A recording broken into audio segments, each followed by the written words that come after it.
قسمی که ما و شما بحث کردیم بالای JDBC components، قبلا اینیا را براتون در ویدیو قبلی تشریح کردم.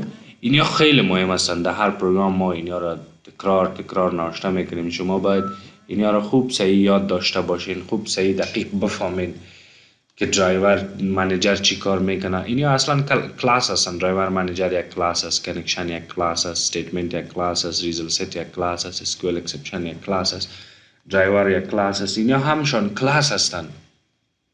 اما اینجا وظیفه‌اش براتون گفتم که ای چی کار میکنه. توسط درایور منیجر ما و شما کانکشن استابلیش کرده میتونیم، ایجاد کرده میتونیم. کانکشن ما و شما توسط کانکشن میتونیم به دیتابیس وصل شویم. استیتمنت وظیفه‌اش است که یک کوری را در دیتابیس رن بکنه. ریزلت ست وظیفه‌اش است اگر از دیتابیس بر ما و شما چیزی داده میشه، اگر از دیتابیس چیزی بر ما و شما داده میشه یا دیتا ریتریو میشه او در خود ذخیره میکنه.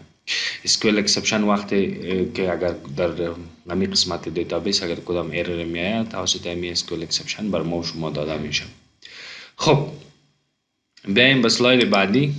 سلاید بعدی در مورد SQL از Structured Query Language معمولا در دیتابیس ها استفاده میشه. تمام دیتابیس ها رو که شما ببینین وقتی که شما یک تیبل کرییت میکنین، دیتا رو انسرت میکنین، دیتا رو رید میکنین، اپدیت دیلیت عملیات رو اجرا میکنین، امی عملیات 4 عملیات کرد اپریشن وقتی برش میگن اینیا رو شما اجرا میکنین با کمک از اجرا کرده میتونین. ما و شما امی SQL در جاوا در استیتمنت آبجکت نوشته میکنیم و میفرستیم. ان شاء الله عملیش هم اینیا رو براتون میگم که عملیش هم یاد بگیرین. SQL اگر شما SQL نمیفهمین، SQL و PL SQL ما یک کورس جداگانه دارم، میشه در می چینل یوتیوب ما برین. چینل یوتیوب من به نام نجیب الله انوری است. در اونجا در پولی همی کورس میتونین SQL PL SQL در اوراکل ببینین. SQL و PL SQL زیاد تفاوت نداره، چی در اوراکل باشه، چی در مای SQL باشه یا در SQL سرور باشه، در دیتابیس دیگه که باشه شما میتونین این کورس در اونجا یاد بگیرین. خب ما شما قبلا یاد داریم که چطور یک دیتابیس کرییت بکنیم. اما بازم براتون میگم شما میتونین در مای SQL به این شکل یک دیتابیس یا یک اسکیم کرییت بکنین و به این شکل شما میتونین اون رو دراپ بکنین.